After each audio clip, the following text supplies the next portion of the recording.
Hola, soy María Eugenia Alonso Piñeiro y los invito a compartir Punto de Impacto. Voy a trabajar para que haya reglas parejas para todos. Los miércoles de 15 a 16. Ni le vamos a poner palo en la rueda al gobierno, pero tampoco le vamos a dar un cheque en blanco. Con la política, economía, actualidad, los temas candentes y los personajes del momento. Porque ahora todos hablan de diálogo y de consenso. Todos los miércoles. No sé quién es el original, humildemente, de quien te habla. De 15 a 16. Punto de Impacto.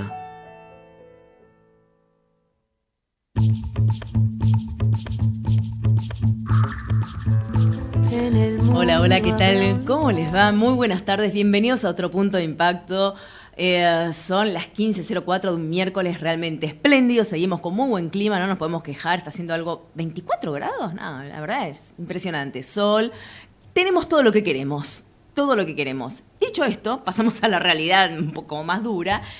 Bueno, saben que en este momento está Marcos Peña, el jefe de gabinete, la mano derecha, ¿no? del presidente Mauricio Macri, está en diputados dando cuenta de su gestión. Esto es lo que se debe hacer siempre según la Constitución. Realmente este gobierno lo viene cumpliendo. Habla acerca de algunos temas y después acepta todas las preguntas de los diputados que ahora le están preguntando y bastante. Inclusive hay algunos carteles un tanto duros que dice basta de mentir. En un momento, Marcos Peña, claramente la economía es uno de los temas que en este momento están siendo más debatidos en el Congreso. Se cansó el momento de escuchar las críticas del Frente para la Victoria y les dijo, salimos del pantano en el que ustedes nos habían dejado, les dijo Marcos Peña. Ahora, hay algo interesante porque en un momento va Peña y dice, congelar precios es algo regresivo. No estoy de acuerdo, no le gusta. Perfecto. Pero hace 48 horas que venimos escuchando el rumor, más que rumor, aparentemente habría reuniones con supermercadistas y funcionarios del gobierno precisamente para congelar precios de aquí a octubre, ¿no? Una medida que va en contrario de lo que está diciendo en este momento ahora, en vivo y en directo, Marcos Peña en el Congreso. Claramente decir que van a congelar precios hasta octubre parece un chiste, porque es una cuestión electoral. Quiere decir que usted va a votar y al día siguiente los precios disparan, sí, van para arriba, pum, para arriba. Es poco serio, pero hay una contradicción realmente inexplicable en el gobierno que se está dando ahora a viva voz. Tanta, digamos, polvareda ha levantado este tema de la economía porque realmente la recesión sigue, la inflación sigue, los despidos, cierres de fábricas, etcétera, etcétera, que en un momento con este tema de los precios que siguen aumentando casi diariamente, Dante Sica aparentemente habría presentado la renuncia en las últimas horas, que no habría sido aceptada, pero fue tan criticado por funcionarios, ¿no? Es decir, por el propio entorno del gobierno, que él dijo, mi renuncia está a disposición siempre del presidente. No se la aceptaron, por ahora, no sé, por ahora, pero lo cierto es que no le dan la vuelta, no le encuentran la vuelta con este tema económico que es fundamental para todos los argentinos. Como nosotros siempre decimos, una cosa es el FMI, la plata que nos puedan prestar, hablan de millones y millones, no es eso es lo que va a arreglar, digamos, las cuentas financieras de nuestro país para que vengan del exterior algunas inversiones, para que dejemos de ser tan desconfiables para el resto del mundo, cosa que tampoco está surtiendo efecto. Pero después tenemos la economía día a día, ¿no? Y tampoco está surtiendo efecto nada de lo que hace el gobierno, si es que está haciendo algo. Esto por un lado. Por otro lado, lo que tenemos a nivel político y la interna, lo que hay en inteligencia, en espías, en gente de la AFI, en gente ex AFI, orgánica, inorgánica, están denunciando, y ahora vamos a entrar bien en eso, están denunciando no solo penalmente en los juzgados, sino también se acaba de conformar una comisión bicameral, es decir, diputados y senadores que van a seguir este tema de lo que ellos llaman como una banda delictiva dedicada al espionaje ilegal de políticos, periodistas, empresarios, inventando causas, inventando y monitoreando declaraciones ante los tribunales. Es realmente increíble lo que está ocurriendo y acaban de decir en el Congreso que se va a conformar esta comisión para investigar. Máximo se ponen unos meses, como máximo puede ser un año. Vamos a ver, porque actualmente existen comisiones que también pueden estudiar esto, como por ejemplo la propia Comisión Bicameral de Seguimiento de los Organismos de Inteligencia. Pero bueno, esta estaría abocada única y exclusivamente a este caso que en realidad lo está llevando Ramos Padilla, el juez Ramos Padilla en Dolores. Ahora, lo cierto es que vamos a ver cuáles son las consecuencias políticas y jurídicas en un año tan sensible como es este año electoral. No es fácil, realmente no sé esto cómo va a seguir, no sé cómo se va a poder desarrollar. Lo cierto es que este tema económico del que hablábamos al principio y también este tema de inteligencia, causas judiciales, políticos, todos mezclados, es lo que nos tiene a nosotros en vilo. Ahora, por otra parte, estamos ya en línea, tenemos una conexión, me parece a mí, ¿no? ¿Estamos? Sí, no, porque a mí me están hablando, estamos cambiando el estudio, estamos haciendo, no digo lío, pero más o menos. Bueno, ustedes saben que en el día de ayer regresó al país, luego unas mini vacaciones, podríamos llegar a decir, Samid, Alberto Samid, el rey de la carne, como él siempre se hacía llamar. Lo cierto es que había un juicio en el que él no se había presentado a declarar. Se suponía que estaba acá en el país, estaba en el exterior, lo fueron y lo trajeron de Belice. Hoy estuvo en Comodoro Pi, creo que hay un cuarto intermedio para hasta la semana que viene, pero uno se pregunta, ¿qué pasó? Primero, 25 años creo que tiene esta causa, ¿por qué huyó tan desesperado? Bueno, vamos a ver si nos pueden dar alguna visión diferente de la que estamos leyendo en estos días, en este momento. Martín Durán está ya en línea, que es especialista en seguridad, y lo tenemos ya del otro lado del teléfono. Martín Durán, María Eugenia saluda, muy buenas tardes y gracias por atendernos. ¿Qué tal? Buenas tardes, María Eugenia. Bueno, muchas gracias por llamarme y un saludo para toda la audiencia. Gracias. ¿Qué pasa, a ver, con esto que realmente, por un lado hay una cierta irregularidad, aunque es bastante común en la Argentina, pero 25 años, casi 25 años una causa, parece un chiste, ¿no? Por otro lado, le agarró el ataque y se fue cuando aparentemente dicen todos que no era para huir porque no iba a quedar detenido si iba a Comodoro Pi. ¿Qué visión tienen? Bueno, lo primero que hay que ver es que el abogado y todo el mundo le aconsejó presentarse, que bajo ningún punto de vista iba a quedar detenido, que no es una causa que tenga, digamos, prisión preventiva ni nada, salvo que la persona se ponga a complicar un poco como se dice en la jerga de la cancha, o que se ponga a tratar de ensuciar la causa, ¿no? Uh-huh. O que se sepa fielmente que se puede fugar o algún tipo de situación. Pero no estaban dadas las condiciones para que él hiciera ningún tipo de estas situaciones, y es inexplicable que haya tomado la decisión que tomó, ¿no? Uh-huh. Bueno, por eso tal vez inclusive están queriendo, creo que su propio abogado, ordenar una pericia psiquiátrica, ¿no? Bueno, sí, en todo momento cuando una persona actúa bajo este tipo de situaciones, lo primero que hace el juzgado es ordenar una pericia psiquiátrica para conocer cómo está el mapeo de su cabeza, ¿no? Para ver si está en tiempo y espacio, en forma, por qué, bueno, cómo reacciona y demás, ¿no?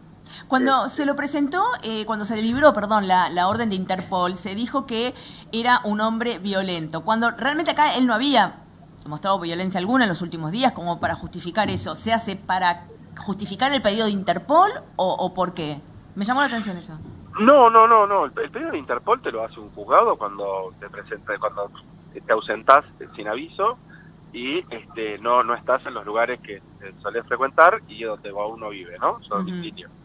Entonces lo que hace es el juzgado le da un aviso a Interpol pone una alerta roja y empieza a preguntar por todos lados. Y lo que ponen peligroso es porque es una persona, o sea, que puede llegar a, no se sabe cómo puede llegar a reaccionar. Uh-huh. Con referencia a otro tipo de personas. Uh-huh. Cabe destacar que cuando él entra a Belice, entra como turista y no entra con otro tipo de visado. Sí. ¿Sí? Entonces cuando Belice se da cuenta que él estaba huyendo o escapando de la justicia argentina, es donde pide la expulsión, que es totalmente distinto a lo que es la extradición, el proceso de extradición, ¿no? Uh-huh. ¿Y cuál sería, según su visión, hoy estaban diciendo que inclusive ayer fue 9, el día 8 podría haber sido la prescripción de la causa? parece que no, porque hoy estuvo declarando, aunque todavía tiene que seguir declarando la semana que viene. ¿Hay posibilidades de que esto quede, no digo en la nada, pero cuál es la visión que ustedes tienen de esto? Bueno, básicamente eso es más para, digamos, un análisis de un abogado. Sí, sí. Pero digamos que nosotros lo que podemos saber, o que normalmente cuando hay un tipo de hecho de esto, es como que interrumpe algunos plazos y demás, y se toma como un agravante. De hecho, la justicia ahora le va a presentar los cargos y las facturas de todo el operativo de retorno. Sí, eso de búsqueda. Interesante. Sí. Eso no tiene precedente. Digamos, en la Argentina jamás se le cobró a un reo que se lo encontró en cualquier otra parte, bueno, los que hemos encontrado en Paraguay o en cualquier otro lado que han sido muy relevantes, el caso de que se queman las dedos para no tener huellas digitales y demás, y nunca se le cobró el operativo. Bueno, ahora sí, y no es barato el operativo de retorno. ¿Algo de 300.000 pesos hablaban, puede ser? Sí, me parece que un poquito más también. Sí. Sí, porque tomaron 3 aviones, hubo que mandar efectivos de Policía Federal. En realidad es, bueno, ¿no? Todo lo que son los viáticos, en fin. Claro. Así que eso. Y bueno, también hay que ver el tema de que él, al cometer, digamos, la parte de la contravención de entrar con visa de turismo, eso facilitó muchísimo, porque si hubiera sido un periodo de expulsión, es mucho más rápido que el de extradición, que te podría haber llegado hasta 6 meses, ¿no? Correcto. Por otro lado, se supone que ahora con este antecedente de haberse ido a Belice, claramente lo van a dejar en prisión, porque al haber un antecedente de fuga, sí hay peligro otra vez de fuga. Claro, por supuesto, era lo que yo te mencionaba Claro. al principio, que es que cuando uno cuando uno está derecho, cuando uno tiene una causa, va derecho, va al juez y dice, señor juez, mire, ya me meto a decir que usted quiere, este es mi domicilio, yo estoy acá, yo vengo, me presento, ¿a qué hora? A las 8 estoy, bueno, entonces no tengo ningún tipo de antecedente anterior y demás, no reviste peligrosidad, ni tampoco por qué no se debería tomar que uno llegue en el debido a libertad hasta el fin del proceso. Correcto. Ahora, cuando uno ya empieza a no ir a las citas, que le mandan cartas, cédulas, notificaciones, va la policía a buscarte a tu casa y no estás, bueno, entonces en el juzgado empiezan las preocupaciones, ¿no? Por último, Martín, quisiera por ahí apartarme un poquito este tema de Samid, pero aprovechando tu especialidad en seguridad, ¿qué pasó con esa... con la idea que tenía el gobierno de la ciudad de utilizar las Taser, las pistolas, que había sido en realidad una idea que largaron años atrás, que por las críticas no se pudo hacer, luego se volvió con esta idea y todavía me parece que no están en función? No, lo que pasa, te cuento, se compraron 350, ¿sí? Sí. Que son muy poquitas para el que sería el equipamiento normal de las fuerzas. Nada, ¿sí? sí. Bueno, y lo que pasa es que valen $3.500 cada una y cada contenedor tiene un costo de entre $30 y $35. Y cada contenedor se dispara una sola vez. ¿Sí? Cuando vos accionás la pistola Taser, lo que hace es darle un impulso eléctrico, rompe como una pared que tiene el contenedor de frente y viajan unos arpones, positivo y negativo, con unos alambres que varía, depende del color, entre 4 y 15 metros, ¿no? Entonces ahí le provoca la descarga eléctrica a la persona cuando cierra el circuito, que es una descarga de muchos voltios, o sea, tiene 8.000 voltios, pero en muy pocos amperes y muy pocos segundos. Entre 3 y 4 segundos como máximo, lo que provoca que la persona tenga una contracción o un espasmo muscular y no pueda mover voluntariamente sus músculos. Entonces hace que si tiene un cuchillo, un arma o lo que sea, la suelte o caiga al piso. Esta persona en ningún tipo de momento pierde conocimiento, siempre está escuchando las órdenes de la persona, del personal policial que está accionando la Taser. Y bueno, una vez que cae al piso es reducido y es la diferencia entre la utilización de un arma letal con un arma alternativa como la eléctrica, ¿no? Ahora, por el primer dato que nos diste, $3.500 cada una, calculo que esto no lo vamos a poder hacer de aquí a varios años. Estamos en crisis. Digo. Sí, bueno, lo que sucede es que si uno se pone a pensar cuánto vale un arma convencional, no estamos muy lejos. O sea, como vale, digamos, un arma convencional puede costar un poco menos de la mitad, ¿sí? Sí. Pero en realidad las principales características que tienen las armas eléctricas son el tema de la trazabilidad, ¿no? La geoposición, tienen un chip inalterable que es parte del mecanismo del arma, que no se puede renovar, no se puede reemplazar, no se puede nada, y queda el momento, la hora, la fecha, el día, la cantidad de veces que se accionó, la posición geográfica por GPS y demás, ¿no? Y son muy buenas para la utilización en espacios muy reducidos, como por ejemplo aeropuertos, terminales de colectivos, subtes, o por ejemplo, no sé... En donde, claro, empezar una balacera obviamente pone en peligro la vida de los inocentes que están por ahí. Exactamente, claro. Lo que llamamos riesgo colateral de terceros es muy elevado. Yo, por ejemplo, estamos viajando en un colectivo, sube una persona, saca un cuchillo, empieza a apuñalar a alguien de un asiento adelante, atrás hay un policía, tiene una taser y la acciona. La diferencia es que si esos dardos fallan y van a dar a otra persona, bueno, va a recibir una descarga eléctrica. Pero si el policía saca una pistola letal y dispara 5 o 6 veces, el rebote de las balas de plomo, si la persona la agarra a baja distancia, la perfora y la pasa la bala. O sea, los ruidos que hace, la cantidad de decibeles que provoca cuando se acciona, cuando se dispara un arma, ¿no? Sale la bala por el cañón. Entonces todo eso son cosas que también provocan daño colateral a los terceros, ¿no? Claro, bueno, vamos a ver cómo sigue esto, porque en realidad es una idea que habían tenido, como vos muy bien dijiste, comprado 350, lo cual es una cantidad mínima, pero también estamos en un país, aunque no lo querramos reconocer, pobre. Pobre. Sí, me ibas a decir algo más. No, bueno, lo que pasa es que este tipo de equipamiento de tecnología y demás son equipos caros, ¿no? Claro. Que es como todos los que compraron para el G20, los software de reconocimiento biométrico, faciales, con seguidores, y bueno, un montón de cosas de tecnología que después del G20 afortunadamente quedaron en la Argentina y actualmente... ¿Y dónde están? Y se están utilizando las fuerzas federales, ¿no? Las están usando policía, gendarmería, para la lucha, por ejemplo, de las personas que cometen un delito y se evaden, para los barra bravas o las personas que hacen disturbios en las canchas y demás. Entonces, bueno, todo eso también fue una compra de tecnología. Algunas cosas fueron donadas, como China, que nos donó escáneres, chalecos, vehículos blindados, armas, motos y demás. Y otros países también aportaron su grano, ¿no? Israel, el software y demás. Israel nos ha ayudado bastante, es verdad. Sí. Bueno, Martín, muchísimas gracias realmente por atendernos, que tengas excelente jornada y hablamos. Muchísimas gracias a vos y bueno, quedo a tu disposición para cuando quieras volver. Muchísimas gracias. Beso enorme. Era Martín Durán, especialista en seguridad. Primero hablando un poco de cómo queda este tema de Samit, pero también me interesó qué había pasado con esas Taser, ¿no? Bueno, un poco caras, me parece, $3.500. No sé, si no podemos congelar el precio de la leche, me parece que está difícil comprar una Taser. Pausa, música y ya seguimos. Para la educación, cada día cuenta. Conseguí el boleto estudiantil gratuito con tu SUBE. Regístrate en gba.gov.ar/boleto para empezar a viajar gratis. Buenos Aires Provincia. Entre todos, podemos más. Para promover un modelo de desarrollo industrial sustentable, la organización Techint creó ProPymes. ProPymes es el programa de apoyo a la competitividad de las pymes clientes y proveedoras de Techint.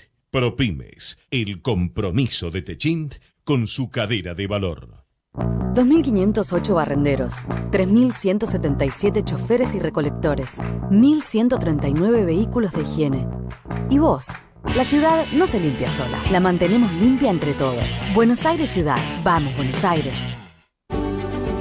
En la Ciudad Autónoma de Buenos Aires, vivir mejor es ley. Legislatura de la Ciudad Autónoma de Buenos Aires. www.legislatura.gov.ar.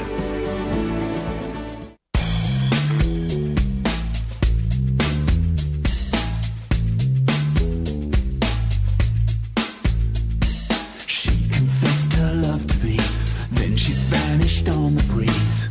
Trying to hold on to that was just impossible. She was more than beautiful, closer to ethereal, with a kind of down-to-earth flavor. Close my eyes, it's 3 in the afternoon. Then I realize that she's really gone for good. Anybody say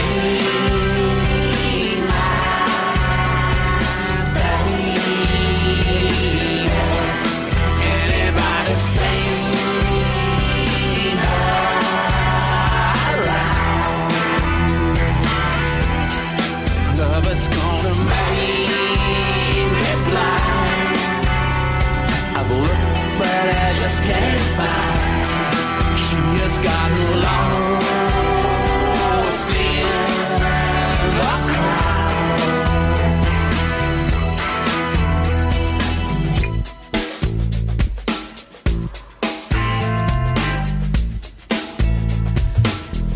Bueno, seguimos con mucho más punto de impacto hasta las 16 y les cuento que en estos días que se está hablando tanto de candidaturas, recordemos, que las elecciones en las provincias están ganando todos los partidos provinciales, todos los partidos provinciales. Esto es algo que los tiene bastante incómodos tanto al gobierno como al kirchnerismo. Por eso tampoco entiendo muy bien cuando el presidente o algunos de los ministros salen a festejar, ¿no? Porque salen terceros además, no entiendo ese festejo. Pero bueno, es un dato a tener en cuenta. Me hace acordar a cuando ellos criticaban cuando Cristina perdía en las últimas elecciones en las provincias y también salían a festejar y los del PRO decían ¿qué están festejando? Bueno, pareciera que cuando se llega al poder se hace exactamente las mismas cosas que uno antes criticaba.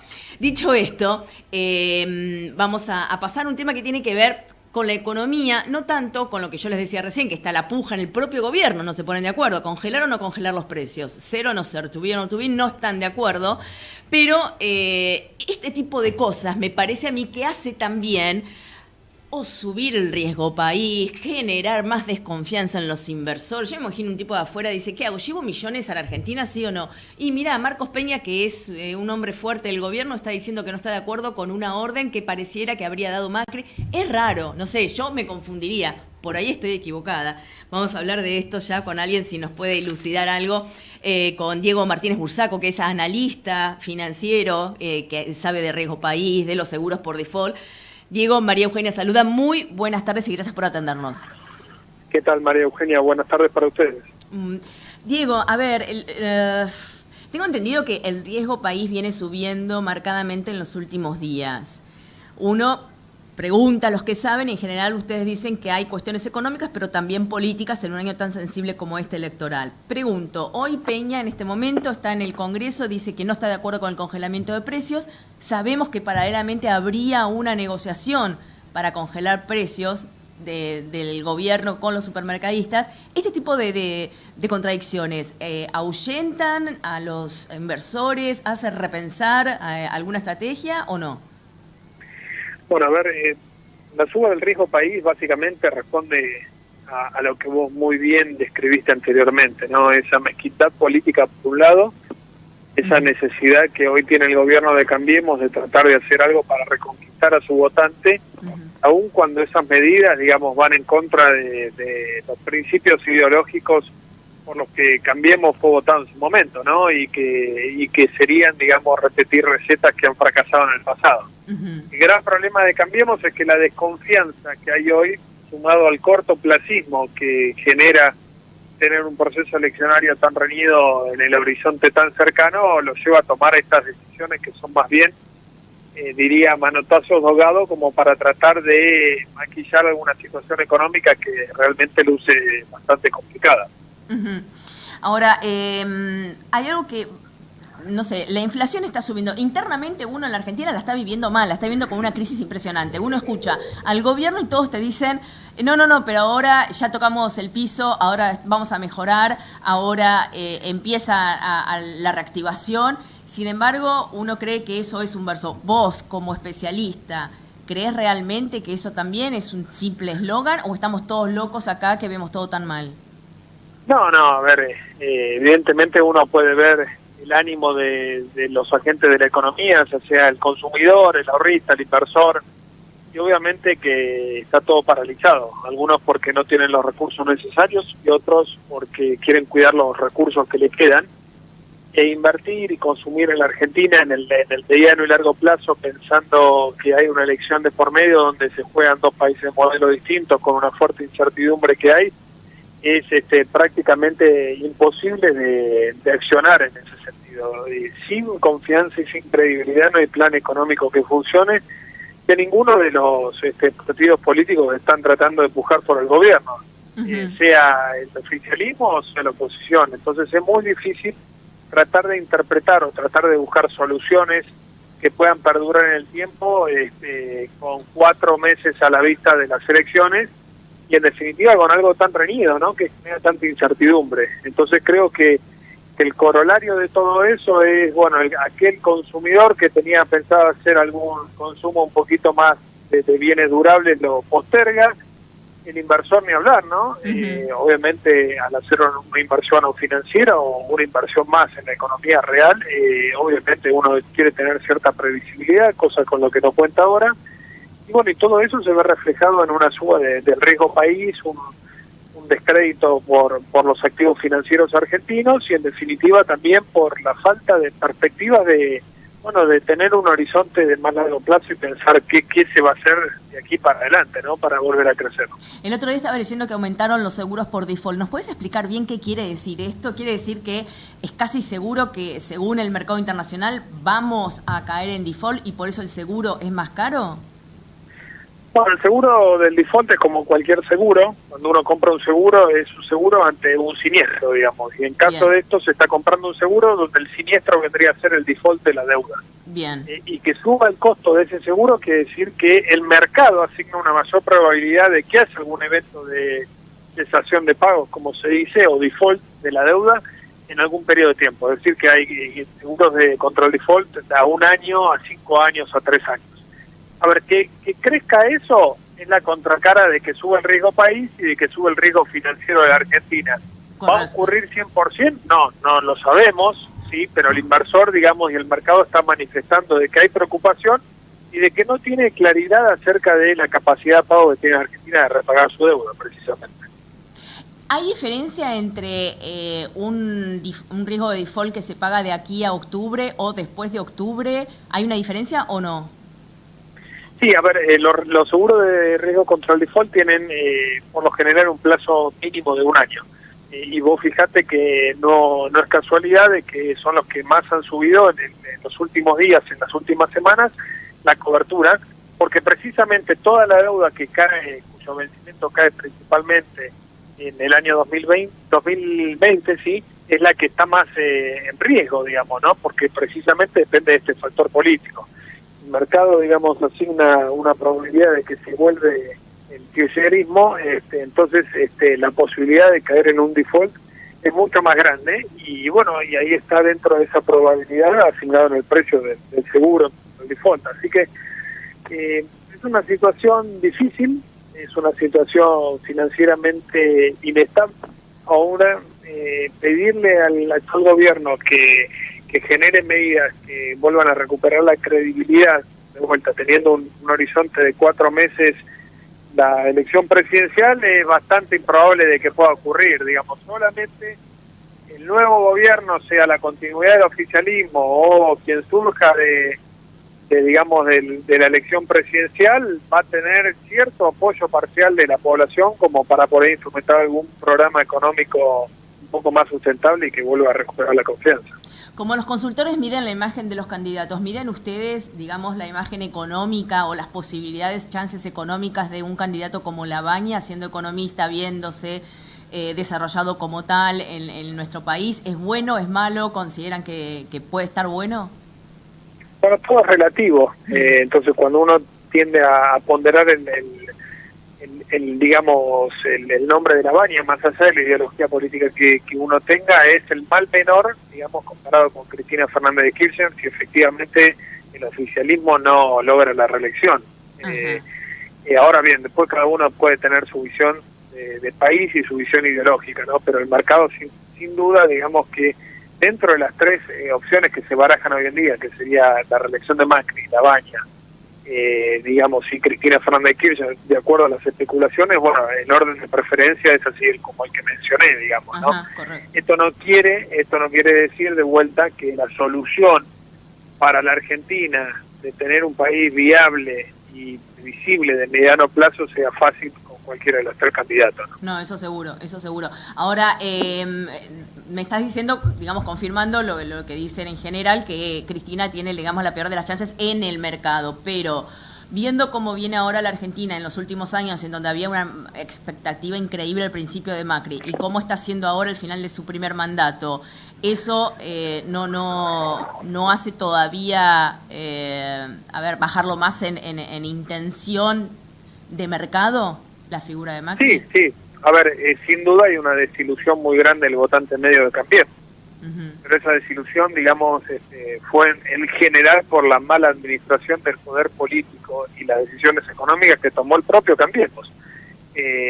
subestimó lo que era la herencia económica, subestimó los problemas estructurales de la Argentina, hasta que el país literalmente estalló por el aire en 2018 y, digamos, no tuvimos una crisis terminal porque apareció el fondo prestando el dinero, si no hubiéramos caído en default seguramente. Entonces, creo que toda esa desilusión, el votante de Cambiemos, hace que el optimismo que tenía la población cuando ganó Cambiemos hacia adelante, bueno, decir, hoy hacemos un sacrificio, o estos años serán de sacrificio para estar mejor mañana, digamos, o mejor en los próximos años, hoy no se percibe eso, ¿sí? Con ninguna de las tres alternativas que hay sobre la agenda en cuanto a lo político. Creo que de vuelta, el resumen, digamos, que podemos decir de estas elecciones que viene es elegir por el menos malo, no el mejor de todos, ¿sí? Entonces, creo que en ese sentido un poco podemos explicar la desilusión de la sociedad en su conjunto. Venimos desde varias elecciones votando al menos malo, me parece a mí, pero bueno, es lo que estamos haciendo en Argentina. Sí, lamentablemente hay cierto egoísmo de la dirigencia política de no pensar en un país de mediano y largo plazo y digamos, tampoco realizar reformas que son necesarias, que todos los países que transitaron hacia un camino de prosperidad económica las han hecho en su momento. Esto es sacrificio, trabajo y producción y no gastar más de lo que se recauda, y nunca la han entendido ninguno de los gobiernos que tuvimos. Entonces, en definitiva, estamos discutiendo cuestiones que en el mundo en general, digamos, y no hablo solamente de los países desarrollados, sino en el mundo comparable con los nuestros vecinos ya han dejado atrás estas discusiones de la inflación, de la emisión monetaria, de gastar, ser prudente con el gasto público. En Argentina parecería que nunca aprendemos ni de las crisis ni de las lecciones que nos da la realidad. Entonces, eso hace mucho más difícil ser optimista, al menos de corto plazo, ¿no? Estoy totalmente de acuerdo con vos, lamentablemente, perdón. Diego, ha sido un gusto realmente poder escucharte y te agradezco que nos hayas atendido y que tengas excelente jornada. Bueno, un placer, muchas gracias por llamar. Un saludo enorme. Era Diego Martínez Bursaco, economista, analista financiero, la verdad muy, muy interesante la visión que nos estaba dando. Tenemos otra tanda y seguimos después con música y volvemos con mucho más. Ecomedios.com AM1220. Estamos con vos. Estamos en vos. Descarga gratis de tu celular la aplicación Ecomedios. Podés escucharnos en vivo, informarte con las últimas noticias y entrevistas en audio y video. Búscala y bajate la aplicación Ecomedios. Podés vernos en vivo en ecomedios.com. Contenidos audiovisuales. Conectate con nosotros. Twitter, @Ecomedios1220.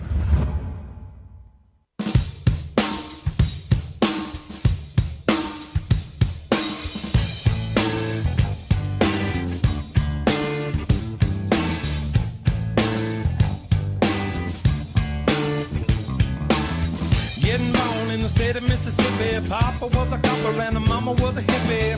In Alabama, she was swinging a hammer. Price you gotta pay when you break the panorama. She never knew that there was anything more than gold. What in the world does your company take me for? Black bandana, sweet Louisiana, robbing on a bank in the state of Indiana. She's a runner, rebel and a stunner. On the mirror way saying, baby, what you gonna? Looking down the barrel of a hot metal 45. Just another way to survive.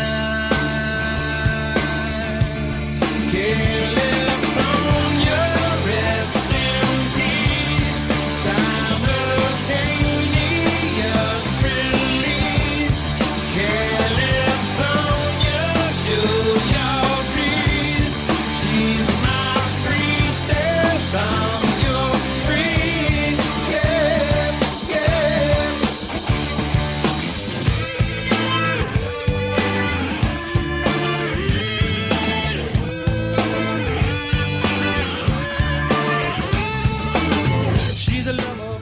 Bueno, seguimos con mucho más punto de impacto hasta las 16 horas y con algunos temas que por ahí no se tocan todos los días, pero los sufrimos, sí, todos los días. Nos apartamos un poquito del tema económico, del tema político, de las elecciones, y lo que uno puede ver yo ya no diría diariamente, diría hora tras hora, es la cantidad de casos que hay, tanto de robos como de asesinatos o femicidios, con una violencia inusitada, a mi entender, inusitada. Y se vive también en la calle, hasta en cualquier discusión de tránsito. Estábamos viendo en estas últimas horas imágenes de un tipo en un auto, le tocó bocina, no le gustó, se bajó con un palo y le destrozó el vidrio retrovisor a un colectivero. Bueno, de esas millones, las que vemos del taxista tan famoso que tenía antecedentes, una violencia realmente increíble. Vamos a ver si nos pueden decir por qué está ocurriendo esto, y estamos ya en línea con el doctor Enrique de Rosa, que es además perito psiquiatra. Doctor de Rosa, María Eugenia saluda, muy buenas tardes y mil gracias por atendernos. ¿Qué tal? Buenas tardes, María Eugenia. Un gusto. A ver, ¿es así? ¿Es que se conocen más casos o en realidad está habiendo cada vez más casos y más violentos? No, en realidad en parte se conoce, pero sí, a ver, no hay una estadística, porque las estadísticas tendrían que ver con la denuncia y demás, pero la percepción subjetiva que tenemos todos por varias razones, desde uno podría decir desde la consulta en la área asistencial, desde la denuncia en el área forense, y la otra es simplemente por vivir, por ser humano, por lo que uno va viendo, el número, o simplemente desplazarse por la ciudad y demás, el número de eventos violentos en cualquiera de sus formas. Usted decía muy bien, es decir, no pasa solamente por el caso policial extremo, sino por otros casos que son hasta de violencia que la sociedad ha normalizado como una pelea entre dos personas, se bajan y se ponen a pelear, antes simplemente uno cerró con el auto al otro, lo cual, quiero decir, es increíble porque todos sabemos que vivimos en una ciudad que ya está colapsada a nivel de tránsito, con lo cual cerrar un auto al otro es casi debiera ser la lógica. Y sin embargo la gente esa frustración, más que no poderla soportar, la aprovecha para descargar otras frustraciones. Y eso sí se ve muy claramente como un incremento, y sobre todo con el nivel de violencia, porque antes eran insultos, eventualmente uno se empujaba al otro, pero hoy hay lo que se está viendo en todas partes. Y dicho esto, sacando de lado todo lo netamente forense, lo que termina de otra manera, ¿no? Sí. Ahora, es interesante, usted dice, en ese momento lo que hace el que salta con un palo, por ejemplo, es descargarse en esa situación, por ejemplo, de una pelea de tránsito. Eso puede tener que ver con una situación económica realmente aguda del país y con la falta a veces, no digo, no hay anomia, porque leyes, normas hay, pero no se cumplen. ¿La falta de justicia? ¿Esto incide? A ver, la base, la violencia, igual que cantidad de comportamientos humanos, tiene que ver por un lado con múltiples factores. Entonces, cuando uno trata de establecer un factor aislado por encima del otro, a menos que sea de una magnitud clínica, por ejemplo, que si una persona en ese momento está bajo efecto de drogas y empieza a atacar, ahí sí dice, esta persona se puso violenta por esto. En general es multifactorial, es decir, es la sociedad, la situación social, es la situación económica, es la situación del personal, es su propia historia, es su biología, así que no, es multifactorial. La otra que me parece que no se está tomando mucho en cuenta, y que parece que la construcción psíquica y emocional del individuo no se hace de un día para el otro, es decir, nosotros ahora estamos recibiendo la construcción de años y años de conflictos sociales y de frustraciones y demás. Y el tema fuese esa sola línea. Es como yo dije, bueno, no se engorda o no se adelgaza de un día para el otro, de la misma manera las emociones no se generan. Uno entiende bien el juego en el cual hay una correlación a veces con decir, bueno, la situación económica, pero la Argentina un poco ha tenido esto desde siempre. Somos un país crónicamente con crisis económicas y en realidad la gente más aprovecha eso para descargar una estructura de todo tipo. Es decir, esta violencia callejera está muy relacionada, por ejemplo, con otro tipo de violencia, la violencia doméstica o la violencia de género. Sí. Y a veces el violento da la misma excusa, no, bueno, pero con todo lo que estoy pasando, en realidad lo viene pasando quizás desde su infancia, pero aprovecha la frustración, aprovecha básicamente lo que él cree que es débil. Un taxista cree ser, por alguna razón extraña, cree ser mucho más fuerte que un transeúnte común, o un hombre en su caso con la mujer o con sus hijos, y en esa debilidad aprovecha a descargar toda su propia frustración. Ahora, doctor, la cantidad de casos que estamos viendo de violencia contra la mujer, de violencia doméstica, porque en general cuando vemos que una mujer fue apuñalada 88 veces, no fue por un extraño, fue por su ex marido o exnovio o expareja, y si eso además lo presencia el hijo, estamos criando de alguna manera un violento. No, es que uno de los puntos, la verdad, de los multifactores es el no estudiar a un fenómeno. A mí me llama la atención que la Argentina está lleno, los medios están llenos de abogados explicando comportamientos humanos. Entonces, claro, es lo que pasa en los juzgados. Sí. El abogado es una persona que cursa 4 o 5 años de una carrera, pero en ninguna parte de esa carrera estudia comportamientos humanos. Y luego legisla sobre cosas que no entiende, y con un código, por ejemplo, si es imputable o inimputable, o sea, son grandes manchones. Y en realidad, cuando uno estudia comportamientos humanos de forma más, que tardan bastante más de 4 o 5 años, tiene que ver con que, a ver, la violencia responde a, por ejemplo, patrones imitativos. Entonces, es muy, muy sabido que la exposición visual o la exposición hasta virtual a la violencia genera comportamientos imitativos, pero esto es sabido desde los años 50, por ejemplo, o 60, con experiencias con chicos que se los exponía a violencia y después se veía el comportamiento, y la población que no expuesta tenía una tasa de comportamientos violentos muchísimo más bajos. Y estas experiencias se han repetido hasta el hartazgo, o en las conductas que se llaman de copycat o imitativas, en las que nosotros a veces alegremente hablamos de suicidio, matanza. Va un experto, entre comillas, a la televisión y explica cómo asesinó a tal persona, y eso se imita. El ejemplo más práctico es el efecto One Data Day. Se quemó a una mujer y empezaron a aparecer más casos de eso. Claro, ahí, perdón, ¿no? Que lo interrumpa, pero en ese caso yo estaba pensando, si la repetición de imágenes hace a una persona violenta, la repetición de esas imágenes en los noticieros, ahora además con la inmediatez de las redes sociales, por un lado, yo como periodista digo, tengo la obligación de informar, pero por otro lado, ¿cuál es la línea que separa a incitar a la violencia? Es que, de hecho, hay la Organización Mundial de la Salud, por ejemplo, con respecto al suicidio, tiene normas clarísimas que en la Argentina no se cumplen. A ver. Mira, por ejemplo, se explica, claro, yo personalmente, 1000 veces desde medios hasta publicaciones, hasta conferencias para el Poder Judicial, trato que es esas normas que dicta la OMS y que dicta, por ejemplo, asociaciones de periodistas de Inglaterra, Estados Unidos, Francia, cantidad de países con respecto a los casos concretos de homicidios violentos y suicidios en el cual no se muestra imagen. Acá, por ejemplo, el otro día se mostraba la carta de un suicida. Sí. Eso es vergonzoso, porque en realidad eso da una pseudo explicación a un comportamiento violento. Que uno le da, bueno, pero contra sí mismo. Y el comportamiento violento es exactamente eso, contra sí o contra los otros. Cuando uno trata de racionalizar algo que debe ser estudiado, controlado y hasta ocultado, lamentablemente, aunque a los neuróticos normales como nosotros nos parezca terrible que un taxista le golpee, le da puñetazos y le rompa el vidrio y le atropelle un auto, al violento eso le da ganas de imitarlo. Entonces, en realidad estamos midiendo mal la vara, porque todo eso que difundimos a otro le da ganas de superarlo. Claro. Pero hay que tener esa estructura, digamos, mental o psiquiátrica, ¿no? O sea, un neurótico normal, como usted dice, a mí me provoca rechazo, pero si alguien tiene la base, dice, qué bueno, lo quiero imitar y hacer peor.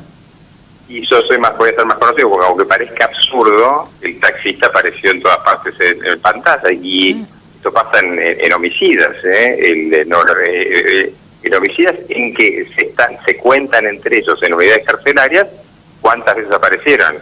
Es decir, la lógica del transgresor es justamente lo opuesto a la lógica de los neuróticos, que tendemos a comportamientos más fóbicos. Es decir, nos digan, no hagas esto, y no lo hacemos en gran parte por temor, para parte por introspección de la norma, ¿no? Pero al no comprender, volvemos a esto, se imita, sí, no comprender que la violencia se aprende, se imita y se busca superar, bueno, entonces estamos mal, porque no habría que difundir tanto.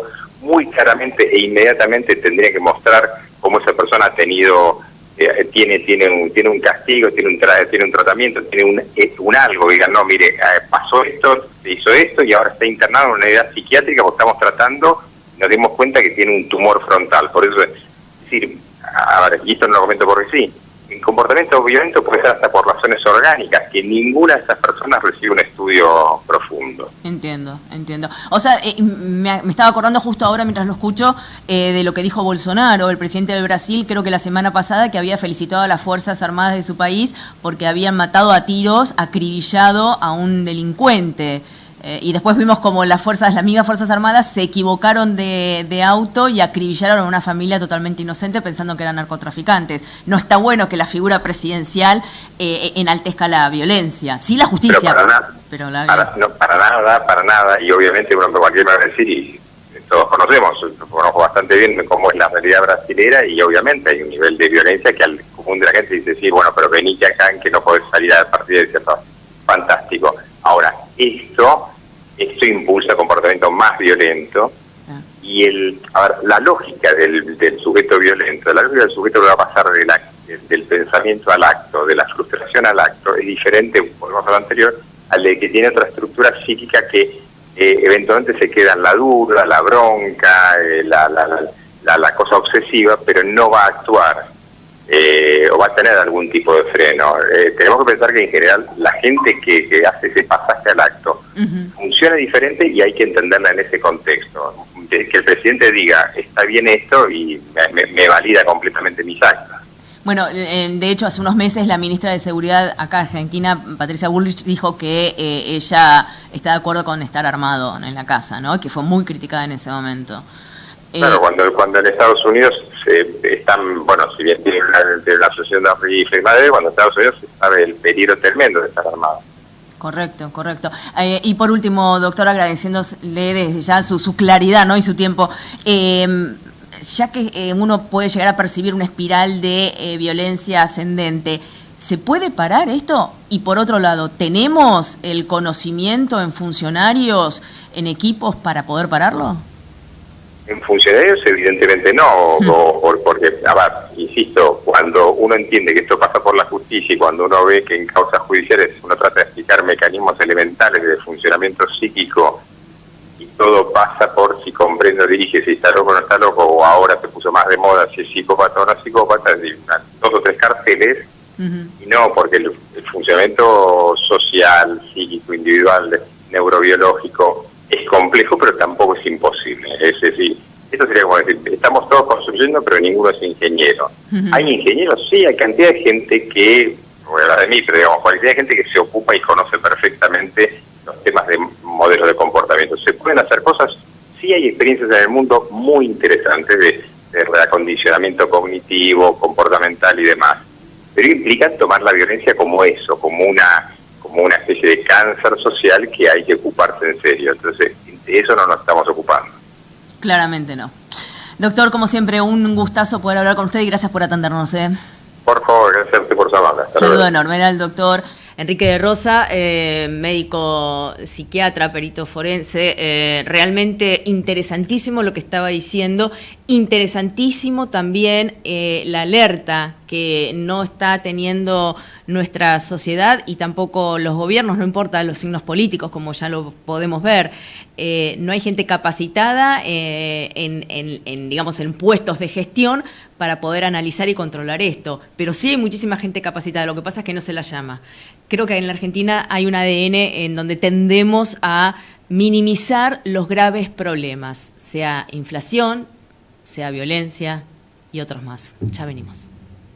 Para la educación, cada día cuenta. Conseguí el boleto estudiantil gratuito con tu SUBE. Regístrate en gba.gov.ar/boleto para empezar a viajar gratis. Buenos Aires, provincia. Entre todos, podemos más. Para promover un modelo de desarrollo industrial sustentable, la organización Techint creó ProPymes. ProPymes es el programa de apoyo a la competitividad de las pymes clientes y proveedoras de Techint.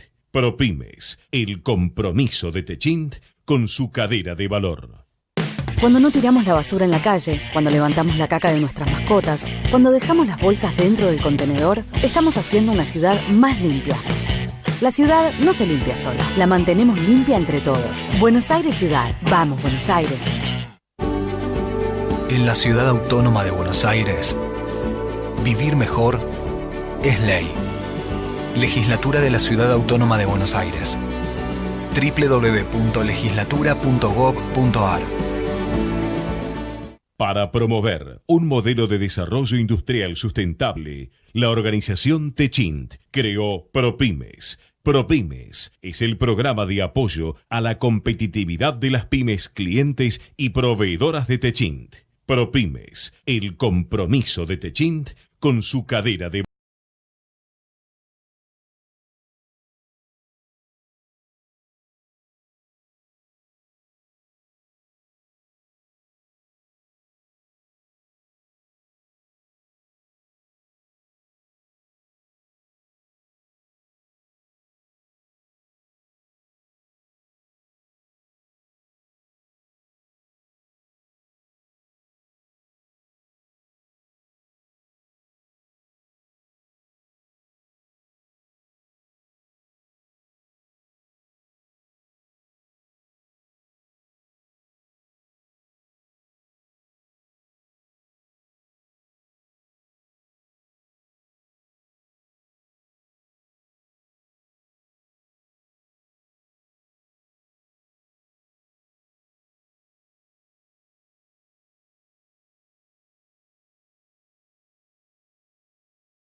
Se puede hacer muchas cosas en estos minutos y la verdad que estaba observando el debate que se está dando, porque ya no es un informe que está prestando Marcos Peña en el Congreso, es un debate entre Marcos Peña y legisladores de la oposición, en especial ahora se está trenzando con Cerruti por el tema de la pobreza, porque Cerruti le endilga a Marcos Peña que nunca se han ocupado ni siquiera nombrado la pobreza y Marcos Peña le contesta que no cree en su indignación impostada. La verdad que, bueno, están en ese debate, en este momento en ese debate. Que es un año electoral, no nos olvidemos, yo no sé cómo, porque yo recuerdo, el primer informe de Marcos Peña fue bastante civilizado, hace 4 años, ¿no? Civilizado, bastante tranquilo, con un montón de preguntas, listas y listas. Pero en este momento hasta hace algún ademán de levantarse Marcos Peña y está a viva voz gritándose con todos. También es interesante saber que está Emilio Monzó, el presidente de la Cámara de Diputados, obviamente presidiendo esta sesión. Yo no lo veo... Es una opinión totalmente subjetiva y me puedo estar equivocando de aquí a la China, pero yo no lo veo muy preocupado a Monzó por sacarlo a Peña de este problema, porque le están tirando de todo, y no lo veo muy preocupado por salvarlo, por pedir nada, no, realmente, y está nervioso, yo nunca lo vi así gritando a Peña, está nervioso y le están yendo a la yugular, con el tema económico, con el tema obviamente de la pobreza. No sé cómo van a ir si le llegan a preguntar por el tema de inteligencia o si habrá pasado ya algún párrafo al respecto, porque eso también hay denuncias, no solo en la justicia, sino también tenemos esta comisión bicameral que yo les comentaba que se está por conformar para investigar esta suerte de asociación ilícita destinada al espionaje ilegal de periodistas, políticos, jueces, lo que sea. Esto la verdad que es increíble, Argentina. Luis Lauge, ¿cómo le va? ¿Cómo te va, María Eugenia? La verdad que me conmueve que tengas esta sensibilidad pensando en que Marcos Peña está muy enojado o está muy... Pero está mirando, a ver, está enojado, está gesticulando. Entiendo lo que vos decís, me parece que está haciendo todo, se dio el show, se dio. Para vos es circo. Y no, es que es una oportunidad muy propicia porque es el primer informe que da como jefe de gabinete en el año. Sí. Y entonces justo le pega a Gabriela Cerruti, que es una representante del kirchnerismo. Claro, bueno, es un año electoral. O sea. Sí, forma parte de este año electoral que sabemos todo que se está desarrollando, con cositas que no se terminan. Hay 2 cosas que yo después voy a analizar, pero que te las tiro ahora. A ver. ¿Qué es? Una, empezaron hace varios días con el tema de si van a hacer congelamiento de precios, Sí, bueno. si van a hacer precios cuidados, todo lo que me dicen a mí es que están todos peleados y que nadie quiere, ni congelamiento de precios, ni precios cuidados, ni nada. Luis, ¿para qué tiran todo esto? Bueno, escúchame, Entonces, Marcos Peña está hace como 4 horas ahí. Al principio le preguntaron por este tema de la inflación y Marcos Peña dijo textualmente, no estoy de acuerdo con el congelamiento de precios. Pero totalmente, es que lo está diciendo todo el gobierno. Yo pero- estoy tratando de averiguar quién lo tiró. Pero claro, lo tiraron y de hecho ¿Pero quién lo ahí tiró va a haber eso? negociaciones con algún supermercadista para controlar. Además dijeron de aquí a octubre, No. o sea, muy electoral, básicamente. Pero electoral. seguro, pero yo el otro día hablé con Víctor Fera, que me dijo, bueno, viste que tiene una postura de la cartelización, Sí. el representante de Maxi Consumo, que es un tipo que está muy en contra de los supermercados formales, digamos así, o de las grandes cadenas. Pero me dijo, no, bueno, pero esto no, es la cartelización. Hoy hablaba con un tipo que tiene que ver con un supermercado importante. Dijo, estás loco, nosotros no vamos a congelar ningún precio. Digo, o esto lo hacen, porque el tema es este. Si el gobierno hace estas cosas para después decir, le bajamos el brazo y vamos a congelar, Sí. está bien, es un juego. Ahora, de esto no van a congelar nada. No, yo y si no, escuché- la otra es amenazan con faltante en góndola. Ah, este está congelado, bueno, no hay más. Faltante total en góndola, el precio que quede Ya congelado. sé, pero el gobierno estas cosas las tiene que tener cerradas con anticipación. Pero Luis, hemos asistido a Bien. varias medidas económicas y de seguridad y de política de todo tipo en donde las lanzaban sin haber tenido una negociación previa, ni siquiera en el Congreso cuando querían nombrar algún Bueno, juez, entonces, no sé. Entonces que se busquen un operador política, porque Peña es un hombre que defiende a capa y espada el pensamiento de Mauricio Macri, pero que en esa especulación no es el operador, no es el Carlos Corach de Menem que tiene todo cerrado, porque bueno, Claro. está bien, sigue jugando este tema a la polarización, sigue jugando a no nos dejan hacer, y el tema es un límite. ¿Hasta dónde es el límite? No nos dejan hacer. Alguien le va a preguntar, bueno, loco, empiecen a hacer, porque aunque esté Cristina, el monstruo, del otro lado, que ellos que enarbolan, lo mismo pasó con el tema de la Secretaría. ¿Sabés que a la Secretaría le dieron, bueno, al final 13.000 millones en realidad